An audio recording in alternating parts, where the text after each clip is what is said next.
Los grupos y horarios de práctica se van a mantener, ¿bien? Pero lo que va a cambiar es el establecimiento, ¿no? El edificio de anatomía patológica del Hospital San Juan de Dios, desde la próxima semana arrancamos las prácticas, ¿bien? ¿Qué se necesita para la práctica? Guardapolvo, sí o sí, ¿bien? Siempre lleven guantes,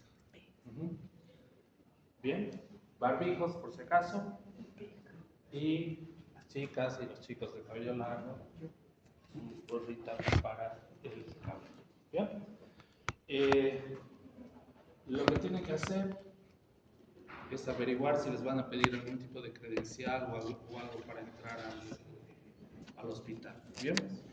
De buenas a primeras, nosotros, si quieren, para que no haya más problemas y no tengamos más retraso, la próxima semana me esperan en la puerta del hospital, ¿bien? Por la calle Santa Cruz, la de emergencias, y van a entrar conmigo, ¿bien? Y después yo ya voy a ver, seguro van a tener que hacer un trámite de un credencial para que después puedan ingresar, ¿bien? Básicamente eso para la práctica, ¿no? La teoría. La teoría. Vamos a dar, porque es lo que más les importa a ustedes, de 3 a 4 exámenes en todo este año, ¿bien? Como ustedes saben, la modalidad, el examen siempre sobre 100, ¿no? Lo que yo hago siempre, nunca tomo un examen de algo que no haya explicado. Todos los exámenes tienen que ser un tema explicado y avanzado. ¿Bien? Perfecto. Y consensuar con ustedes. ¿Bien? ¿A qué me refiero con consensuar? ¿No? Yo les digo, necesito programar un examen, digamos de aquí a una semana, consensuamos con todos ustedes el día y fecha del examen y es inamovible. ¿Bien? No quiero que vengan un día antes o horas antes me estén diciendo tal doctorcito, tal ha programado otro examen y no tenemos tiempo, ¿no? Por eso todos los exámenes los vamos a programar al menos con una semana, o si se puede, más de anticipación. ¿Bien? Ustedes en tercer año, ya entrando lo que es el tema, van a empezar a estudiar, ¿no? O a complementar todos los estudios que han venido haciendo en esos 2 años, ¿no? Ustedes básicamente, valga la redundancia, han estudiado materias que son básicas, ¿no? Anatomía, histología, bioquímica, fisiología, ¿no? Y ya vamos a empezar, o ya van a empezar a entrar, sobre todo al año, a lo que son ya materias por especialidad. ¿Bien? Entonces, ¿qué es la anatomía patológica? ¿Quién me puede decir qué entiende por anatomía patológica? Así a grosso modo.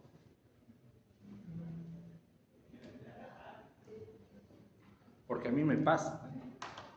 Yo cuando terminé de hacer la especialidad, volví a casa, me reuní con mis tíos, mis primos una vez, y cuando les dije, ¿qué eres? Yo les digo, soy anatomopatólogo, ¿no? Y nadie entendía la función del anatomopatólogo. ¿Para qué sirve la anatomía patológica? ¿No? Entonces, ustedes que ya tienen cierta anatomía en la medicina, ¿qué creen que es la anatomía patológica? ¿Cómo la conceptualizarían desde un punto de vista estrictamente personal o suyo? Puede ser el transcurso de los cambios a través de la enfermedad en la anatomía del ser humano.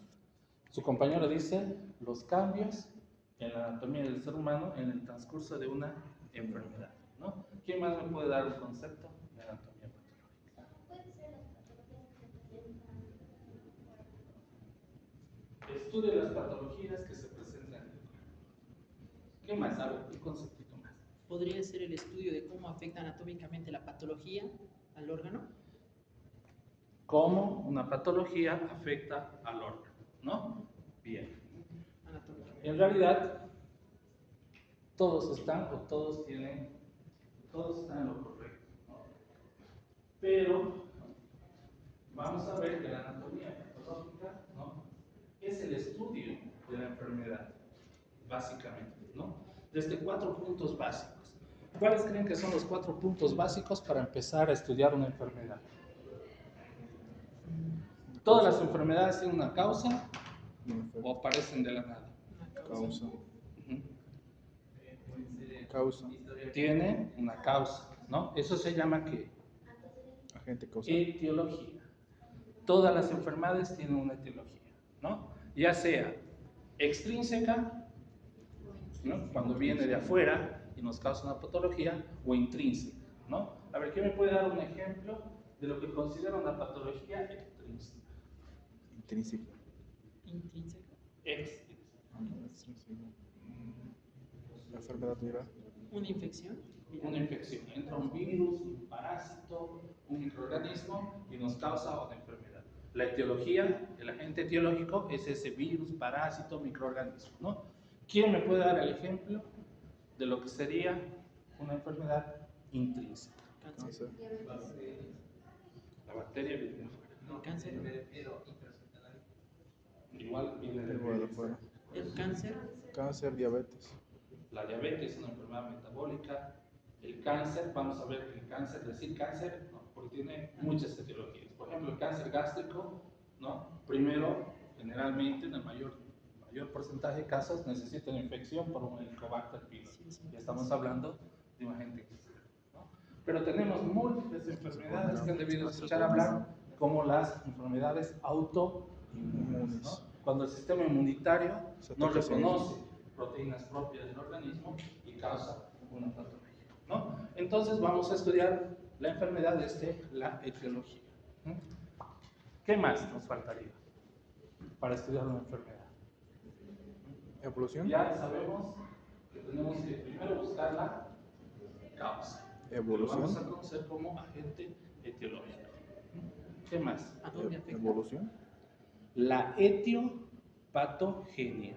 ¿Qué es la etiopatogenia? ¿Cómo ese agente causal, ya sea extrínseco o intrínseco, causa la enfermedad, causa una patología, ¿no? Después vienen lo que serían los cambios morfológicos.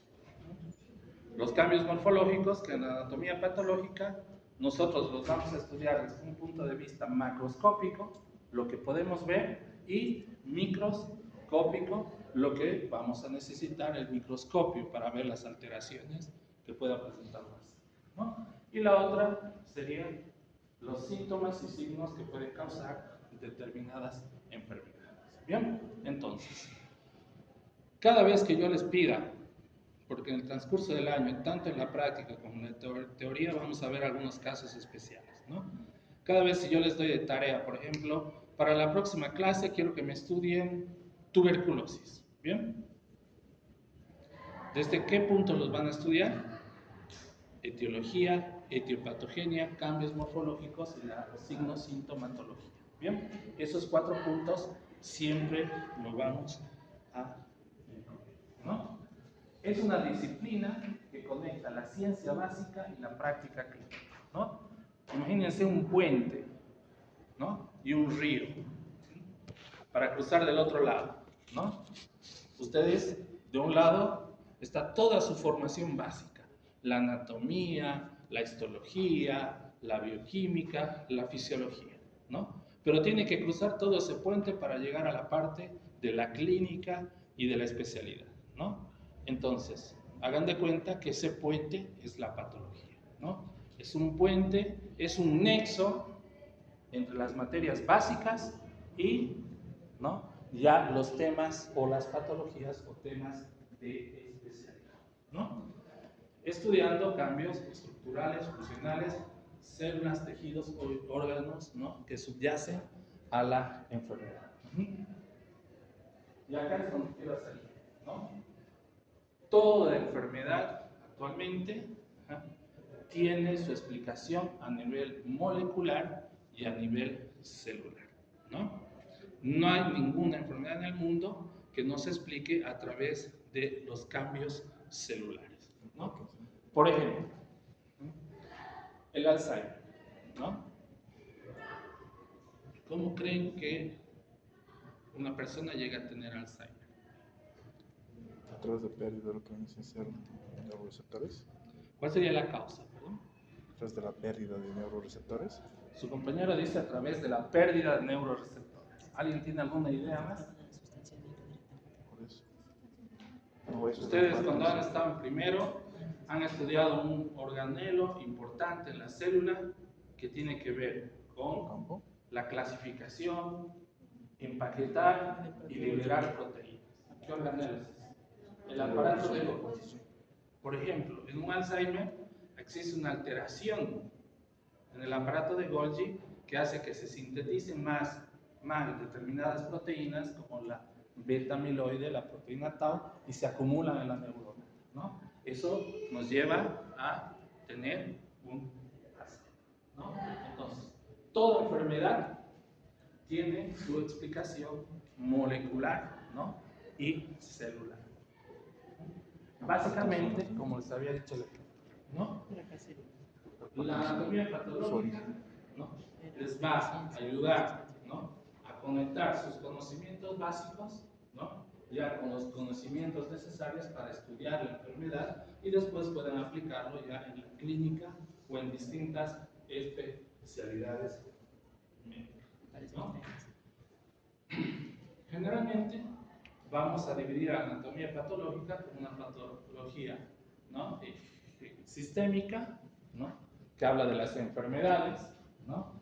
Y una patología general, ¿no? Que habla de los cambios generales que presentan las células, ¿no? La inflamación, la necrosis, los fenómenos de adaptación celular, ¿no? Todo eso lo presentan todas las enfermedades, ¿no? Y la sistémica es la que vamos a estudiar ya cuando lleguemos a estudiar las patologías de órgano por órgano. ¿Bien? Como, ¿no? Los anatomopatólogos son médicos especializados, examinan muestras de tejidos, que se denominan biopsias, o espécimes quirúrgicos, o sea, órganos completos, para identificar primero los cambios macroscópicos, ¿no? Y posteriormente los cambios microscópicos, ayudados de una serie de técnicas especiales que se las voy a mostrar, ¿no? Y esto les va a quedar mucho más claro cuando vayamos al hospital y pasemos la práctica, ¿no? Ahí van a ver, por ejemplo, los cambios macroscópicos de muchos órganos y lo vamos a ver después del microscopio, ¿no? Los cambios ya a nivel celular.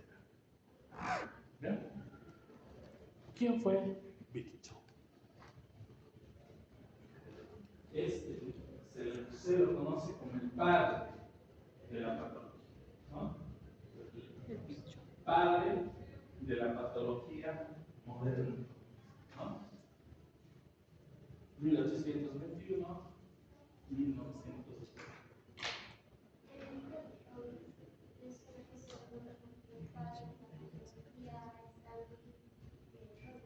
Sí, pero este es el padre de la patología moderna.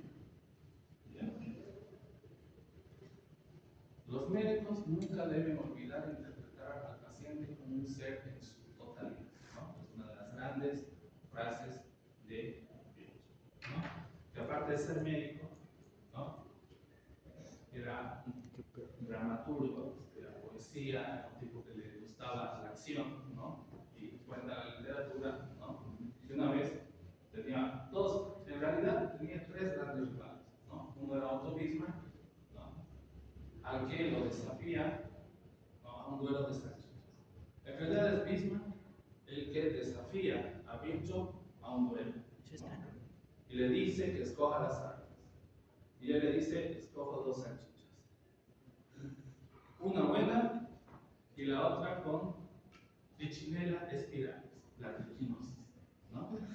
Entonces, la mezclamos, te comes una vos y me como una yo, ¿no? Y el que se muere o el que se infecta pierde, ¿no? Esa era la idea de su, ¿no?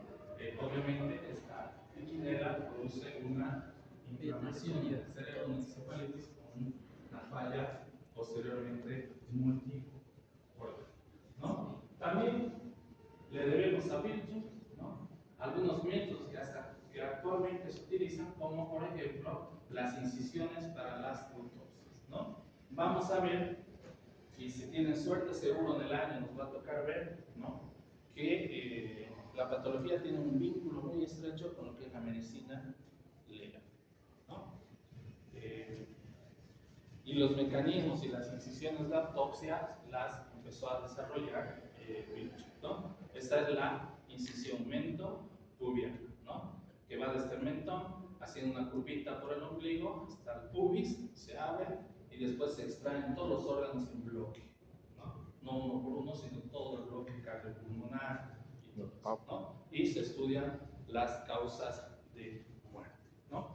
En nuestro medio, lastimosamente, no se hacen autopsias clínicas, solo se hacen autopsias médico-legales, ¿no? Pero los patólogos participamos, ¿no? Como peritos médico-legales en las autopsias, ¿no?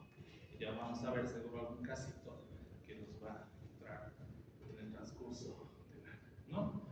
Ah, me he olvidado, les dije 3 enemigos, ¿no? Uno era Otto Bismarck, ¿y quién creen que eran los otros? ¿No? Un gran enemigo de Víctor era, por ejemplo, Luis Pasteur. ¿Conocen? Los Pasteur. Sí. Sí. Microba Pasteur. La pasteurización. ¿No? Y también discrepaba mucho con Darwin. Bien, eran los 3 enemigos, ¿no? Y algo muy raro, ¿no? Muere en España al saltar de un tren en movimiento, se rompe la cadera, no puede ser reparada, le viene una infección y se muere, ¿no? Paradójico, es muy paradójico porque él siempre refutaba los hallazgos de Pasteur. Decía que no, Virchow era un enfermo de la célula, ¿no? Todo lo atribuía a la célula. Y cuando Pasteur dijo que algunas enfermedades venían de afuera, de algunos microorganismos, él se negaba a creer, ¿no?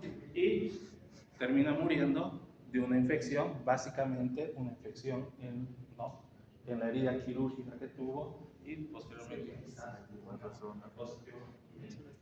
¿Bien? Pero uno de los grandes hallazgos, una de las cosas que Virchow hizo para la medicina, y por eso lo vamos a mostrar, padre de la medicina moderna, que su compañera no quiere, es, dice, un filósofo es una persona que sabe menos y menos sobre más, hasta que él mismo no sabe nada de él, ¿no? Bien, entonces, hay las preguntas existenciales que siempre se hacen en la filosofía. ¿Cuáles son? ¿Qué? ¿Por qué? El por qué, ¿no? ¿Para qué? Entonces, él hace las mismas preguntas, pero estrictamente desde el ámbito médico. El por qué de las enfermedades y qué es lo que le causa, ¿no? Lo que llega a ser muy importante ya para lo que es la medicina, por ejemplo, de investigación, ¿no? Él empieza con este postulado y haciéndose esas preguntas como el qué y el por qué, o el cómo y el por qué, establece lo que actualmente todos conocemos como el método científico, ¿no? Cuando ustedes vayan a presentar un trabajo de investigación, ¿no? Su trabajo de investigación tiene que responder a estas simples preguntas. ¿Cómo voy a realizar mi investigación y por qué la estoy realizando? ¿Bien?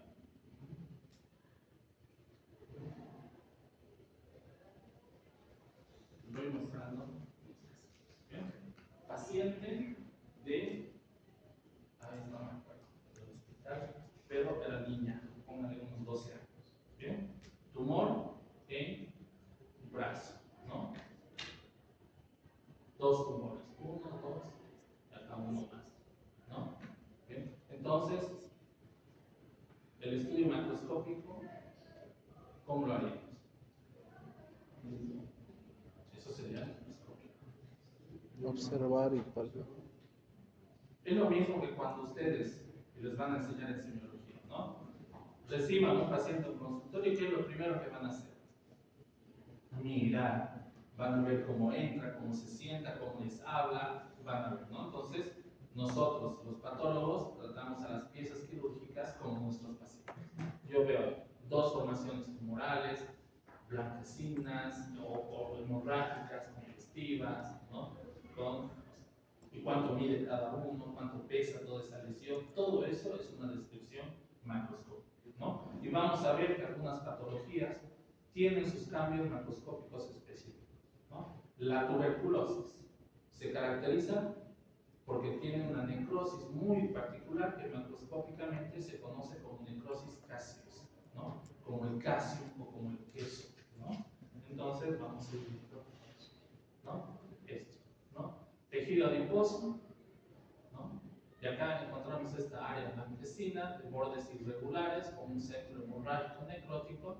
Esta es la imagen macroscópica de un tumor de mama. ¿Bien? ¿Esto qué es?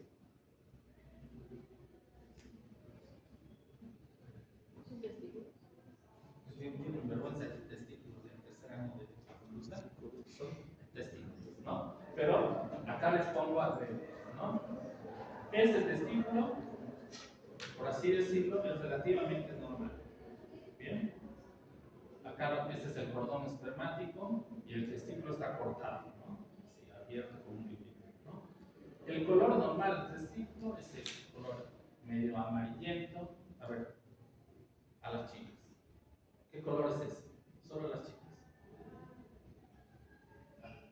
¿Qué color?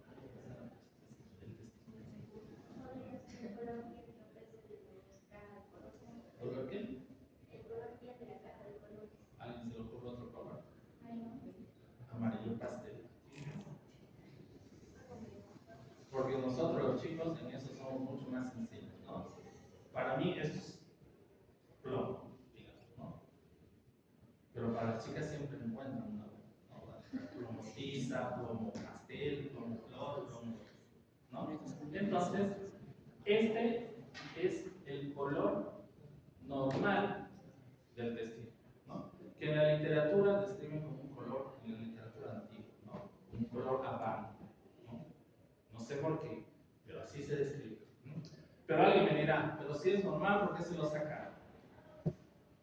En realidad la patología, el tipo la tenía fuera del testículo, acá, ¿no? Con todo un proceso inflamatorio que comprometía el cordón espermático y los tejidos blandos perites, ¿no? Pero acá tenemos otro testículo. ¿Este testículo se parece a este? No. ¿No? Acá vemos cambios marcadamente hemorrágicos, áreas hemorrágicas, no vemos ningún pedacito de testículo conservado, todo está distorsionado, ¿no? Esta es la imagen de un coriocarcinoma testicular, ¿no? Un tumor germinal más agresivo en el testículo. ¿Bien? Vesícula.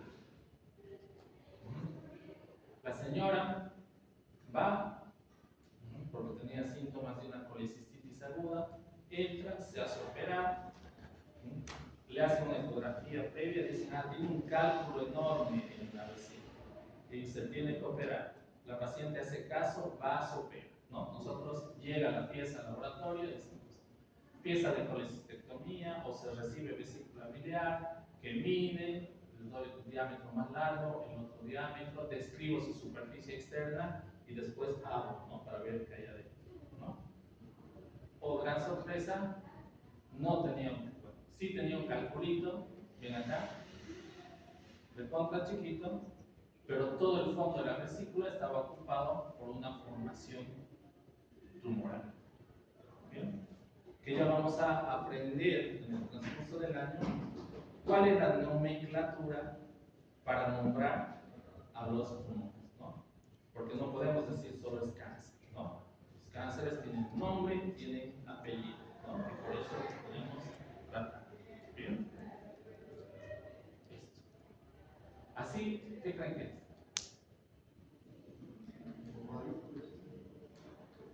Cerca.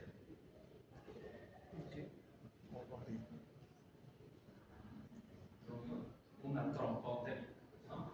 Acá tengo la trompa uterina, acá esas cositas que son así como deditos, ¿no? Son las pinzas, ¿no? El paciente viene a la guardia de ginecología con un dolor en fosa ilíaca izquierda, ¿no?